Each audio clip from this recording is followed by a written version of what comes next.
All right, the big event for all third-party enthusiasts. We look forward to it. We get 2 a year. Let's talk about it. Real quick before we get started, it's worth noting I'm not going to be talking about every slide, just the stuff that's new or noteworthy that we haven't seen before or have seen before but is worth mentioning. We got a couple of these things, whatever they're supposed to be. We got the DX9 Motormaster. Truck looks a little long in the tooth. But the good news is the Motormaster himself looks pretty great, and the Minosaur looks like it's going to shape up quite nicely as well. Nice proportions. I guess that's what the bulk of the trailer is going to be used towards. Also looks like the arm bots are going to split up, but all of that is going to help this thing look much more cohesive than some other combiners we've seen in the past. Their Wild Rider looks along the same lines as well. Magic Square showed off their Lambos, which after looking at their Grapple and Inferno, I have to say I'm pretty excited to take a look at. Hopefully Robert D takes a look at them, if you know what I mean. Am I right? And Iron Factory showed off a few releases, all of which look good. That company is onto something. They're a very specific thing. It's a very specific tool for a very specific job, but they're onto something. I know some people are pretty excited about their Ruination, so it's cool that they went that route. Looks like they're going to get the Seeker money for all it's worth, and I can't hate on them for that. And then they released a couple Carbot images that look great as well, and the rest of the DJD. And I'm tempted to get those. I'm not a big Legends collector, but I do love these characters, and they look very cool. And we're going to get back to the DJD a bit later, I think. Make Toys seems to be continuing on with their Cross Dimensions line. I know there's people that are happy about that. And we got to look at their Brainstorm, which looks like it's getting a little bit closer to release as well, which I personally am excited about. I hope they do them all. Fans Hobby seems to be getting a little closer at their Overlord. Haven't made my mind up about that one yet. It looks good. I'm just not sure if I need this, but I wouldn't be mad at anyone who felt like they do, because it looks like it's shaping up quite nicely. TFC is doing a Black Poseidon. I think they have more resources than they even know how to use. That's the only reason why I can explain this. And they showed us a couple images and updates to their Satan, which I'm tempted to get based on the name, but I have to admit the designs just don't do much for me. Moss Toys showed off their Throne they have coming, which is an interesting choice, but I have to say I'm not mad at them. I think there is a market out there for doing props and stuff that could contribute to a display space. We've seen a couple companies take a few stabs at Teletran 1, and I think this is along those lines, so I'm curious to see how this shakes out and what the finish is. I think if they really paint this thing up and make it look like something special, there's a whole market here that somebody could explore. We could see a space bridge. We could see the space bridge elevator thing, for lack of a better term, on Cybertron. There's an awful lot of options and doors that this can open if they choose to. The Unrustables have more stuff coming, but what I found most interesting was their 4 bikes that look like they have a little bit of a Turtles flair. I think it could be cool to have a collection of these things that were all based off of other properties. Like if you had the Turtles and you had the Akira bike and they continued to do stuff like that, like just to have this like very niche collection. And then they showed off this young lady as well. It seems like they're putting an awful lot of time into her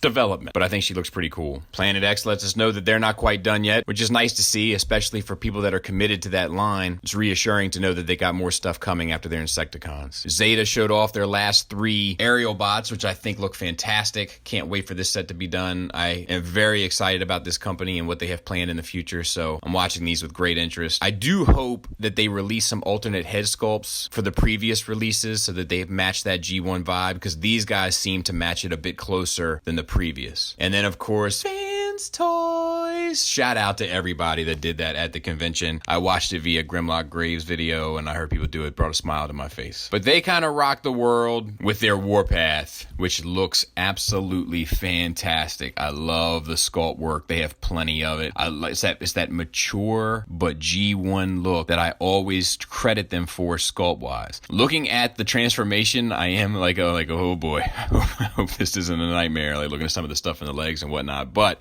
fingers crossed, it looks amazing. Just a knockout job. And then they gave us silhouettes of Brawn and Beachcomber, so that's cool to see as well. But you know, it ties into that theory of more teases, less releases, which we kind of need to see inverted here soon. KFC showed off a few more of their bike designs. I thought maybe they were going to let this ride and not follow through with this, but it looks like they have a few more in store, so that's cool. And something completely unexpected, which I'm going to be watching with great interest, but it seems to be very early in the design phase. But they have my attention. fashion. Toy World showed off a Galvatron, which I guess is fine. And then they showed some upgrade kits for Combiner Wars stuff that I personally wish they would just let die. But in the same breath, have to admit they make the combined modes look much better. The proportions are pretty much 100% fixed. Mastermind showed off a few releases. Their Guzzle, which looks fantastic, and their Diatlas really struck a chord with me too. It looks great. They showed off their Combaticons as well, and I think my Unique Toys Vortex and Blastoff, possibly Onslaught, will definitely be replaced from Unique Toys by these MMC designs for a much more cohesive looking unit. The Onslaught might be a little too busy. I haven't quite made my mind up on him yet. And shout out to my buddy Decepticon. He does a lot of work for them. I'm sure you've seen a lot of his photography and so forth, but it looks like they're naming one of their releases after him, and I just want to personally congratulate him. Hard work pays off, Mac. I couldn't be happier for you. That's fantastic news. And their DJD. It's been a long time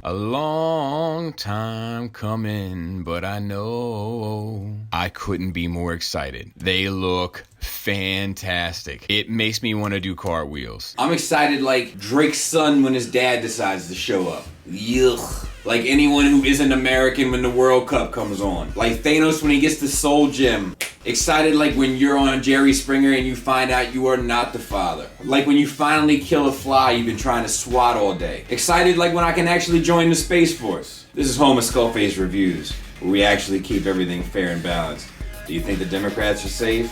No. I'm excited like Hillary's email forward chain. Like when you walk up to the Keurig machine and the thing is full of water. Excited like when you lie to the pizza place about the coupon and they give you the coupon deal without ever asking for the coupon you never actually had. I'm excited like a social justice warrior who finally got their first account on Tumblr. I'm excited like an anti-social justice warrior whenever a Star Wars film comes out. Let me tell you something. Leave Kathy Kennedy alone. You sound like an idiot. She's responsible for some of your favorite movies. You gotta relax. That feeling of when you get in your car and the fuel tank is full. Excited like when you get one extra nugget in the Chick-fil-A box. Or when you overpaid on your gas bill from the month previously and they send you a bill that you don't owe anything this month. Like white women when that pumpkin spice latte hits. Excited like Jay-Z on a jet ski. And it looks like they have a Skylinks on the way, which is under their reformatted line, which I do find to be a little bizarre because he's not like a big character in IDW, and the MP line could really use one. So I feel like they may have made the wrong call there, but nonetheless, it does look good. And I hope anyone who would be interested in this sort of styling and aesthetic of a Skylinks, that it tickles your every little fancy. Thanks for listening. Thanks for watching. Until next time.